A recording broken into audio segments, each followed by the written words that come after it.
नमस्कार। India debate में आप सबका स्वागत है। मैं हूं आशुतोष पाठक। मित्रों, आप सभी हैरान होंगे कि नरेंद्र मोदी ने कुछ दिन पहले देशवासियों से दो अपील की। एक तो पेट्रोल डीजल की खपत कम करिए और सोना खरीदना अगले 1 साल तक के लिए बंद कर दीजिए।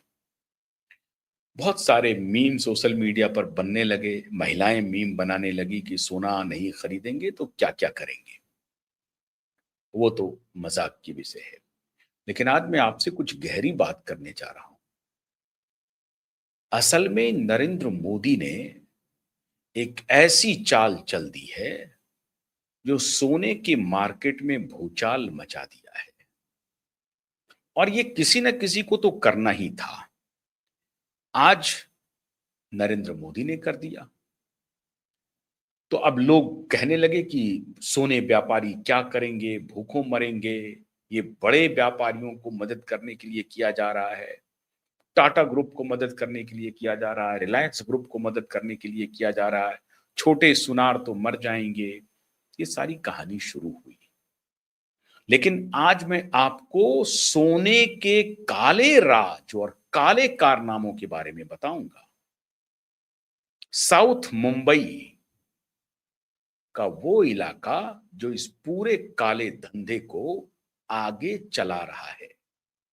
हम में से, आप में से लगभग लोगों को यह जानकारी नहीं होगी कि सोने की खरीद फरोख्त कैसे होती है, उसका मूल्यांकन कैसे होता है, उसकी कीमत कैसे तय की जाती है।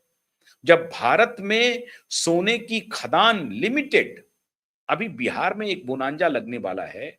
बिहार के जमुई में सबसे अधिक सोने के भंडार पाए जाने की खबर हुई है।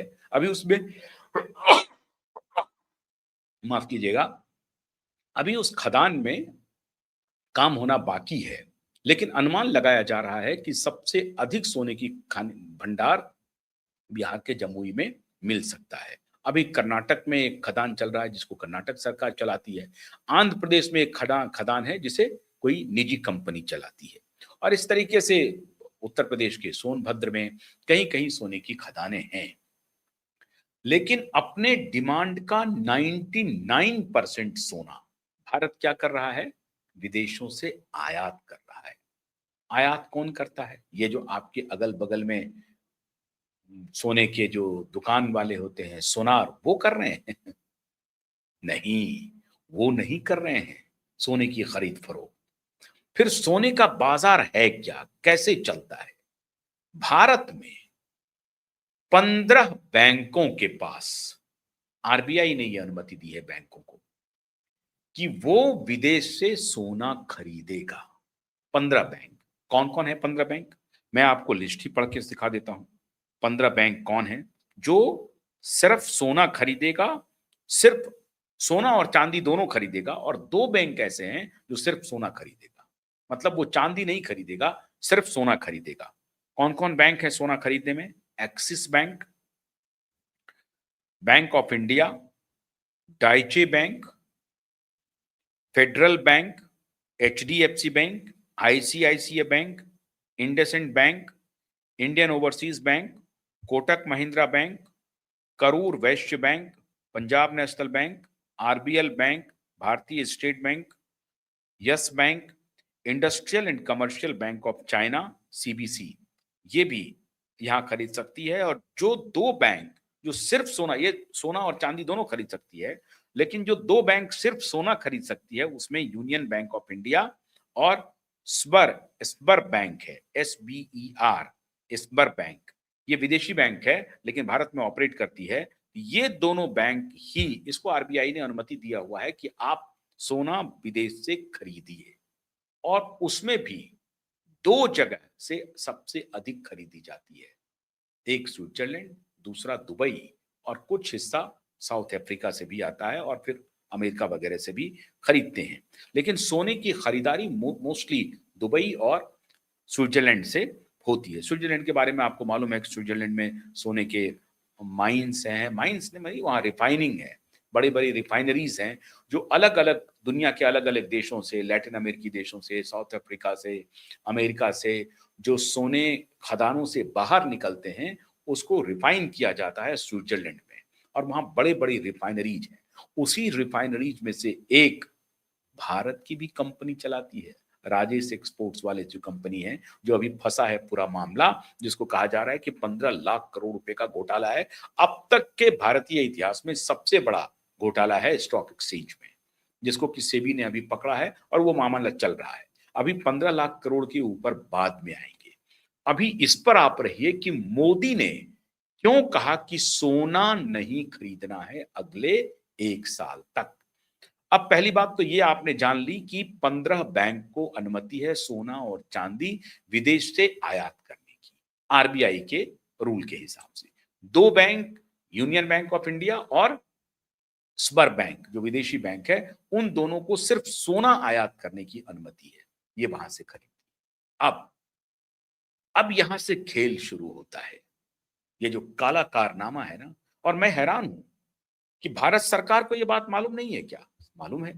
और भारत सरकार में अभी प्रधानमंत्री ने इतने दिनों के बाद ये कहा, ये तो बहुत पहले कह देना चाहिए था कि ये जो खेल चल रहा था, ये इतने दिनों के बाद क्यों कहा गया है, इसके पीछे का राज क्या है, अभी सब बताऊंगा आपको। तो ये जो 15 बैंक हैं और ये जो 2 बैंक हैं, ये 17 बैंक, इससे आप चले जाइए सोना खरीदने के लिए तो आपको बैंक नहीं देगी। आपके पड़ोसी का जो ज्वेलर है, आपका पड़ोसी जो ज्वेलर है, वो अगर चले जाए इन बैंकों के पास, जी मुझे सोना दे दीजिए, इन्हें भी सोना नहीं देंगी। तो ये 17 बैंक सोना देती किसे है? यहीं से खेल शुरू होता है। 50 से 60 डीलर इस देश में हैं, बड़े डीलर जो सोने का धंधा करते हैं। वो 50-60 डीलर ही इन 17 बैंकों से सोने की खरीद करते हैं, और वो 50-60 के 50-60 साउथ मुंबई में निवास करते हैं, के इधर उधर है, साउथ मुंबई में निवास करते हैं। और इसलिए आज मैं और राज पर से पर्दा खोलूंगा। मुंबई में हमारे सूत्रों ने बताया कि वहां जो पॉलिटिकल घराना है, बड़ा पॉलिटिकल घराना, मैं बस में इशारा कर रहा हूं, बड़ा पॉलिटिकल घराना जिसका बड़ा रसूख रहा है, जो इधर तोड़ना, इधर जोड़ना, उधर को जोड़ करके इधर ले आना, ये सब उनका करना रहा है। दाऊद से लेकर के पूरी दुनिया से उनके संपर्क रहे हैं। उनकी बड़ी दखल की भी बात है इसमें। अब चूंकि मैं डायरेक्ट, हमारे पास कुछ सबूत नहीं है जो मैं उनका नाम ले लूं कि भाई यही तय करते हैं, लेकिन पावर गैलरी में ये मालूम है कि ये जो 50-60 बड़े डीलर्स हैं, वही सोने की कीमत ऑलमोस्ट तय कर देते हैं। लंदन के सोने के बाजार में, जो इंटरनेशनल बुलियन मार्केट है लंदन का, वहां जो तय होता है वो तो होता ही है। इसीलिए भारत में भी एक गोल्ड बुलियन एक एक्सचेंज बनाने की बात हो रही है, जो कि रेगुलेशन का काम करे। जैसे आप स्टॉक मार्केट से स्टॉक खरीदते हैं, वैसे आप सोना भी खरीद सकते हैं। स्टॉक मार्केट में जब आप स्टॉक खरीदते हैं तो होता क्या है, ट्रांसपेरेंसी आ जाती है, पारदर्शिता आ जाती है। आपको मालूम होता है कि आपने फलाने कंपनी का इतना का स्टॉक खरीदा है, इसका रेट अभी ये ऊपर चल रहा है या नीचे चल रहा है। साफ साफ आपको ये सारी सूचनाएं, कोई सूचना छिपाई नहीं जाती है स्टॉक मार्केट में आपसे। लेकिन सोने को इतने वर्षों में, आजादी के इतने वर्षों बाद भी, सोना जो सबसे वैल्यूएबल खेल चल रहा है, जिस पर आपकी पूरी इकोनॉमी टिकी हुई है, जिस पर डॉलर को आप आंकते हैं, डॉलर को ऊपर चढ़ाते हैं, डॉलर को नीचे घटाते हैं, दुनिया भर की जो मुद्राएं हैं वो सोने को मानक मानती है। उस सोने का काला बाजार चल रहा है भारत में, और धड़ल्ले से चलता आ रहा, और इस पर किसी की निगाह नहीं गई। नहीं, ये पूरा कंसोर्टियम काम कर रहा है मित्रों। इसमें ब्यूरोक्रेसी शामिल है, इसमें बड़े बिजनेस घराने शामिल हैं, और इसमें पॉलिटिकल क्लास शामिल है। इस राज को कभी बाहर आने ही नहीं देगा कि सोने की कीमत असल तय करता कौन है। 35,000 से 75,000 कब पहुंच गया, 75,000 से 1.5 लाख कब पहुंच गया, फिर वो 2 लाख भी टच करने लगा। आप देखिए ये यात्रा सोने की, और वही खेल, ये सारा खेल चल रहा है कहां से? साउथ मुंबई से। अब हैरानी की बात यह है कि ये जो 17 बैंक हैं, वो बैंक क्यों इस तरह के धंधे में शामिल है? ये 60 ही डीलर को थोक में सोना क्यों उपलब्ध कराते हैं? इनके पीछे अंडरहैंड डील क्या है?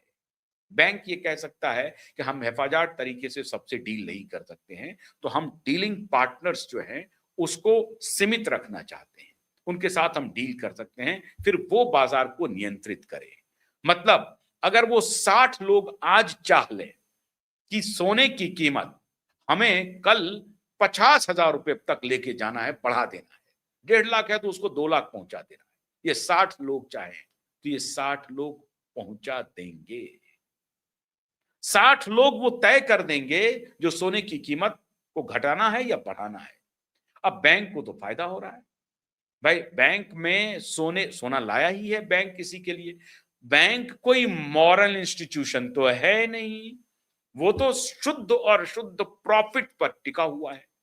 तो बैंक वहां से अपना सोना खरीद के ला रहा है, तो जाहिर है कि वो अपने सोने को बेचना चाहेगा अधिक से अधिक कीमत पर। और अधिक से अधिक कीमत ये छोटे मोटे खुदरा व्यापारी तो दे नहीं सकते, तो वो एक लिमिटेड लोगों के साथ डील करता है। तो ये 50 से 60 ही लिमिटेड डीलर्स हैं जिसके साथ ये 17 के 17 बैंक डील करते हैं। अब कल्पना कीजिए, जो राजेश एक्सपोर्ट है वो गारमेंट में था, यकायक वो सोने की माइनिंग और सोने की रिफाइनिंग वाली कंपनी खरीद ली स्विट्जरलैंड में, और वहां रिफाइनिंग करने का काम शुरू किया गया। और रिफाइनिंग करके जो सोने का वैल्यूएशन है, उस वैल्यूएशन को रुपीस में ट्रांसफर कर दिया और अपना मार्केट कैप लेके चला गया 15 लाख करोड़, और इस पर वो खेल शुरू कर दिया।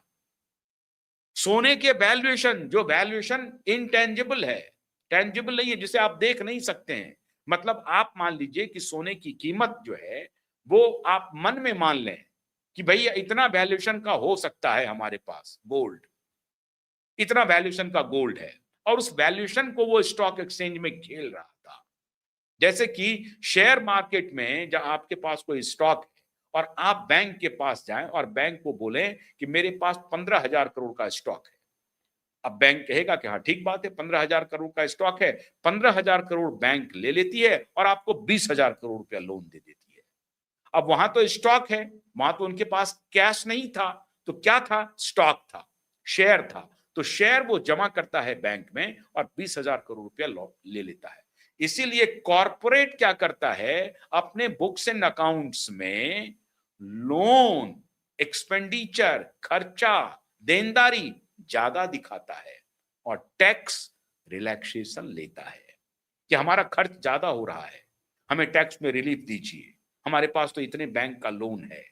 और वो लोन कैसे लिया? वो कोई चल अचल संपत्ति नहीं रख दिया, अचल संपत्ति नहीं रखा है वहां पे, वो एक वैल्यूएशन को बैंक में मॉर्गेज कर दिया। यही खेल चलता है। टैक्स तो हम और आप दे रहे हैं, मिडिल क्लास दे रहा है, जिनको सीधा सीधी टेंजिबल टैक्स आपको देना पड़ता है। ये इनकम है, ये आपका टैक्स आपको पे करना पड़ेगा। बैंक में आपके यहां इतना पैसा क्रेडिट हुआ, उसका 12 महीने का निकाल लेगा, भैया ये क्रेडिट हुआ है आपके अकाउंट में, तो ये क्रेडिट हुआ है, तो ये पूरी आपके टैक्सेबल लायबिलिटी है। अगर वो टैक्सेबल जो स्लैब है उसमें फॉल कर रहा है तो आपको टैक्स पे करना पड़ेगा। इंडिविजुअल के अकाउंट में, अगर कंपनी में भी जा रहा है तो आपको बुक्स एंड अकाउंट दिखाना पड़ेगा। इस तरह से चल रहा है कॉमन मैन के लिए, साधारण लोगों के लिए। लेकिन जो बड़े कॉरपोरेट्स हैं उनका खेल अलग चल रहा है। वो कोई, उनको टैक्स रिलैक्सेशन, आप देखते हैं ना, उनको टैक्स रिलैक्सेशन कैसे मिलता है, 2%, 3%, 4%, या पूरा का पूरा लोन वेव ऑफ हो जाता है। क्यों? क्योंकि वो स्टॉक मार्केट में खेल रहे होते हैं सारा। स्टॉक मार्केट में, स्टॉक मार्केट का शेयर वो बैंक में देते हैं, बैंक से लोन लेते हैं, और फिर उसी लोन से फिर स्टॉक मार्केट में फिर शेयर खरीद परचेज शुरू कर देते हैं। फिर उसका वैल्यूएशन आगे बढ़ा तो फिर वो शेयर कर देते हैं। मतलब लोन को रीपे करने के लिए फिर वो दूसरा लोन ले लेते हैं। इस तरह का एक साइकिल स्टॉक मार्केट में कॉर्पोरेट्स, जो बड़े बड़े बिजनेस घराने आप देख रहे हैं, वो चलाते रहते हैं और बुक एंड अकाउंट उनका बिल्कुल परफेक्ट रहता है। इस तरह का खेल उनका चलते रहता है। अभी वही खेल, वो जो राजेश, जिन्होंने 12 लाख 15 लाख करोड़ का घोटाला किया है, वही खेल सोना के वैल्यूएशन से वो स्टॉक मार्केट में खेल रहा था। लेकिन अब ये जो 50-60 डीलर्स हैं, ये अगर एक साथ मन बना लें कि साहब हमें सोने के प्राइस को ऊपर ले जाना है, तो उन्हें कौन रोक लेगा? उस 50-60 को आप ढूंढते रह जाएंगे, मिलेगा नहीं। आप ताकत लगा लीजिए कि कौन है 50-60 डीलर। कुछ का आएगा नाम, कुछ का नाम नहीं आएगा। वो सब नेपथ्य में है, पर्दे के पीछे है। लेकिन सरकार को इस बात की जानकारी है कि ये पर्दे के पीछे से 50-60 लोग हैं जो पूरे सोने के बाजार को नियंत्रित कर रहे हैं। अब अगर प्रधानमंत्री ने कह दिया सोना मत खरीदो, वो जो 50-60 लाख जो अभी तक उनकी हेजेमनी चल रही थी, उनका ही आदेश चल रहा था, उनके ऊपर अंकुश लग गया और उनको लगा कि साहब ये जो बैंक सोना खरीद रही है, ये हमारा डॉलर लेके जा रही है। सोना खरीदते जा रही है, हमको पे करना पड़ता है डॉलर, हमको डॉलर में पे करना पड़ता है। हमारा जो रिजर्व डॉलर है, वो कहीं ना कहीं तो जा ही रहा है ना। तो ये डॉलर कब तक हम अपना खपाते रहेंगे? और ये खेल कौन कर रहा है? वो 50-60 लोग कर रहे हैं। ये हमारे सोने के मार्केट को आगे बढ़ाते जा रहे हैं, डिमांड भी कम होने नहीं दे रहे हैं, बल्कि महंगा होते जा रहा है, तब भी ये सोना बेचे जा रहे हैं। तो इस खेल को पकड़ा जाए। मोदी ने भांप लिया। मोदी के सलाहकारों ने मोदी को समझाया कि साहब ये खेल चल रहा है। तो ये दोनों काम हो सकता है। एक तो सोने के कंजम्पशन पर भी रोक लगे, जिसकी वजह से हमको डॉलर ज्यादा एक्सपेंड करना पड़ रहा है। डॉलर हमारा विदेशी मुद्रा भंडार खत्म हो रहा है, क्योंकि सोने खरीदने के लिए हमें डॉलर में पे करना पड़ता है, रुपया थोड़े पे करते हैं हम। सोना खरीदते हैं तो डॉलर देते हैं, तो डॉलर वहां ज्यादा खपत हो रहा है। 99% हम इंपोर्ट ही कर रहे हैं, हमारे यहाँ कोई सोना है नहीं। तो इसका इंपोर्ट सबसे ज्यादा है और दुनिया का दूसरा सबसे बड़ा गोल्ड कंजम्पशन का मार्केट भारत है। एक तो सबसे बड़ी आबादी है, ऊपर से यहाँ लोगों को दिखाने का शौक है। साहब सोना नहीं खरीदे तो जीवन इनका खत्म हो जाएगा, मर जाएंगे ये। महिलाएं यहाँ पर सोना के लिए जान गंवा सकती है, उनके दिमाग में भर दिया है।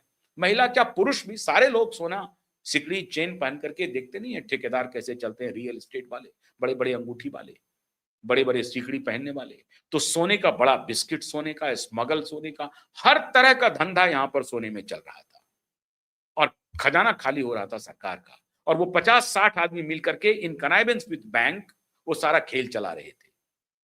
मोदी ने कह दिया कि भैया साल भर सोने कम खरीदो। इशारा उसी 60 लोगों को है कि धंधा बंद करो, ये काला खेल जो चल रहा है, इस खेल को तुम बंद करो, और नहीं तो अब सरकार कोई रेगुलेशन लाएगी। अब मैं हैरान हूं कि सरकार ये कह तो दी कि सोने मत खरीदिए, लेकिन इतना बड़ा जो काला धंधा चल रहा है पर्दे के पीछे से, साउथ मुंबई के 50-60 लोग मिलकर के पूरे सोने के बाजार को क्रश करता जा रहा है और सरकार मौन है। तो सरकार की अगर आंख खुली है तो खाली घोषणा करने से नहीं होगी। सोने के प्राइसिंग के लिए एक ट्रांसपेरेंट भारत के अंदर रेगुलेशन को आपको करना पड़ेगा। आप कहेंगे कि भाई ये रेगुलेशन तो भारत में हो जाएगा, लेकिन ये तो इंटरनेशनल डिमांड के हिसाब से होता है। बिल्कुल होता है, सही बात है, लेकिन इंटरनेशनल प्राइस तो पेट्रोल का भी है, डीजल का भी है, लेकिन आप प्राइसिंग फिक्स करते हैं ना कुछ। तो इस तरीके से आपको कोई ना कोई रेगुलेशन लाना पड़ेगा। आप कहिएगा कि नहीं उसको सोना से नहीं तोलना, हो सकती है, कोई ना कोई तो तरीका निकाला जा सकता है। ऐसे तो नहीं हो सकता है कि 50-60 लोग मिल जो पर्दे के पीछे हैं, जिसका कुछ अता पता नहीं है, वो 50-60 डीलर मिलकर के ये खेल कर रहे हैं। कौन है वो डीलर वो पता ही नहीं है। ये ज्वेल थीप चल रहा है, भरी ब्रॉड डे लाइट में ये ज्वेल थीप का सिनेमा पूरी दुनिया देख रही है और खेल चलते जा रहा है। सोने का काला बाजार चल रहा है। तो भारत सरकार अब इस दिशा में प्लानिंग शुरू कर दी है, ये सूचना है। मुझे नहीं मालूम कि भारत सरकार सोने की प्राइसिंग को लेकर के कोई ट्रांसपेरेंट रेगुलेशन कब बहाल करती है, कैसे बहाल करती है, ये देखने वाली बात होगी। लेकिन काला राज ये है जिसके लिए मोदी ने कहा सोना मत खरीदो। ये वन ऑफ दी राज है, खाली यही एक राज नहीं है, लेकिन ये भी एक बड़ा राज है। बहुत बहुत शुक्रिया, नमस्कार।